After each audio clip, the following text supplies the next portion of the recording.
Alright, welcome again in another tutorial of the topic differentiation. Today we're going to see, let me say in this tutorial, we are going to see more examples concerning differentiation as a rate measurer. So check out this example on your screen. It says a body moves in a straight line so that the distance s meters is given in terms of time t by s equals to t cubed minus t squared. So we have s equals to t cubed minus t squared. So it says find the expression for the velocity of the body at time t. So I know that velocity is just the change in the rate of change of displacement, but it's saying at time t. So he wants me to get the instantaneous velocity. So I know that the instantaneous velocity v is just ds dt. So it means I just have to differentiate this s. So my ds dt now, this is just like a polynomial function. I can differentiate one thing after the other. So I'll differentiate t cubed, and then I'll differentiate t squared. Now let me just say, kwenye video tutorial zote zilizopita nilikuwa nikidifferentiate function kama hii, lazima nikwambie kwamba remember y is equal to x power n, basi dy over dx equals to nx n minus 1.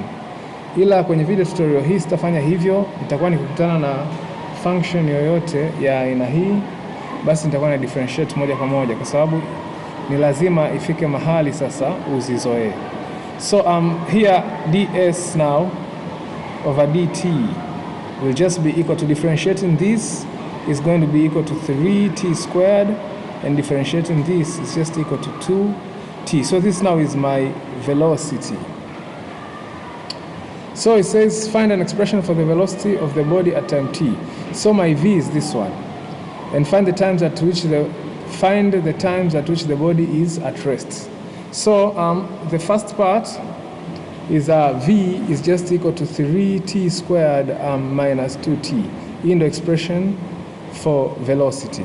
Sasa body is at rest, manake body is not moving. It means the velocity now is just 0. So after time sasa when velocity is 0. So 0 is just equal to 3t squared minus 2t. So 0 is just equal, nikisolve hii, naweza nikatoa nje t, is just 3t minus 2.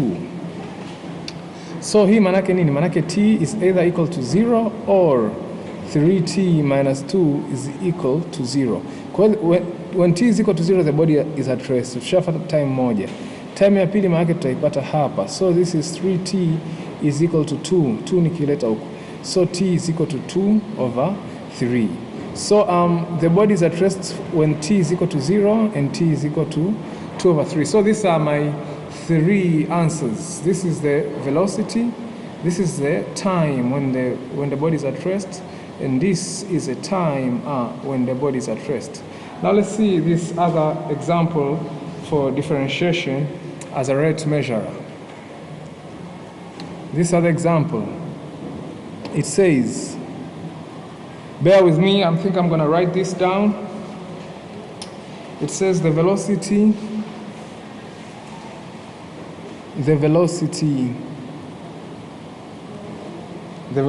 v meter per second at time t second.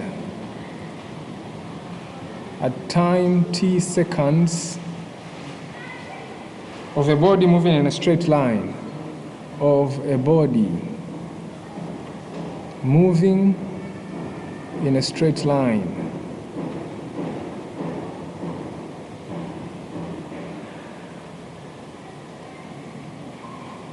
Is proportional to t power 4.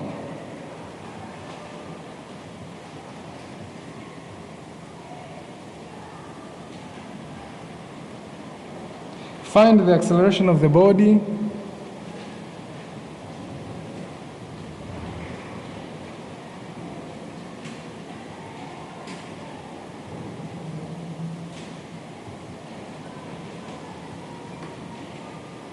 when t is equal to 2 seconds.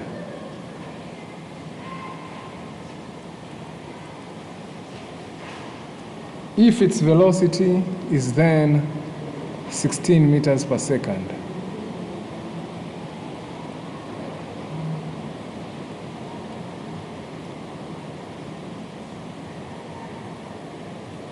So let's solve this now. So the velocity at time t, so I say velocity is proportional to t power 4.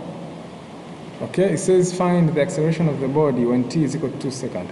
So nimesoma kwenye rates and variation, najua v sasa is just equal to k t power 4, where k is constant. So k is just a constant. So anasema kwamba when t is equal to 2 seconds, velocity ni 16. So I can look for k. Sasa from v is equal to k t power 4, manake t v ikiwa 16, t ni 2. Okay, so 2 power 4 is just 16. So this 16 is equal to 16k. Divided by 16 both sides, I'll get my k equals to 1. So this is k. What does this mean? This means that velocity is just equal to t power 4. Now he's telling me to find the acceleration of the body at t is equal to 2 seconds.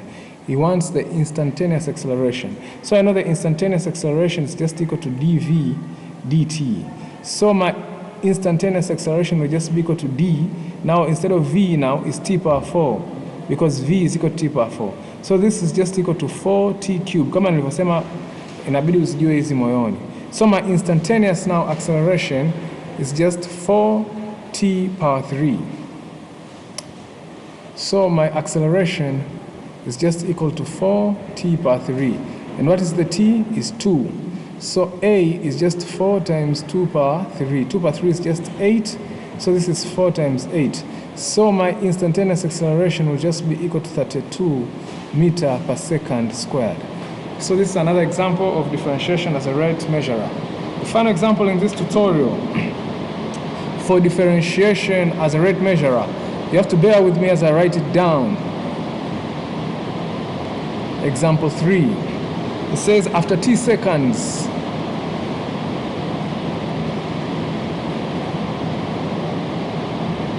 the area A meter squared of an ink stain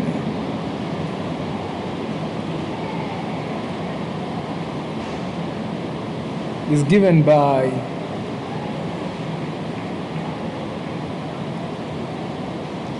A equals to 10 power negative 4 times t plus t cube. Find the rate at which the area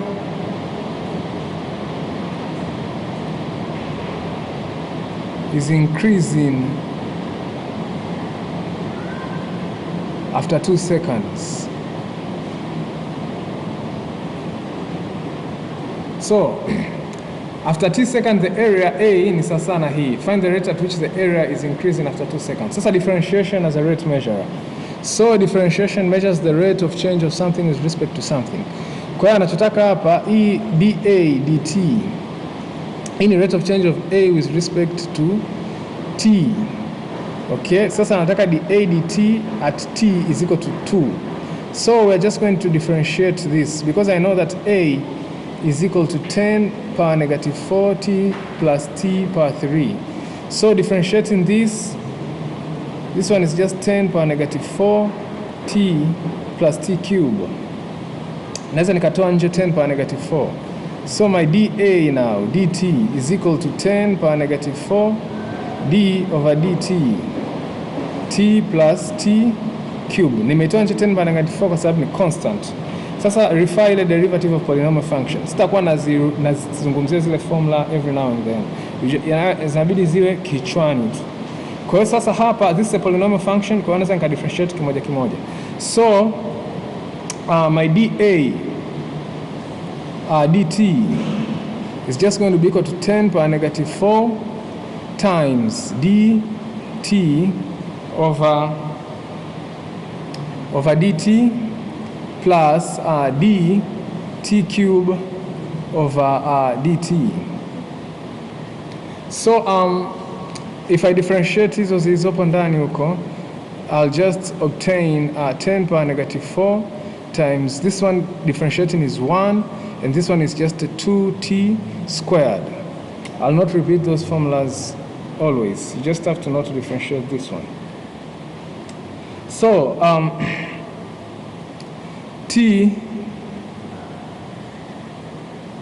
I mean 3t squared, I'm so sorry, 3t squared.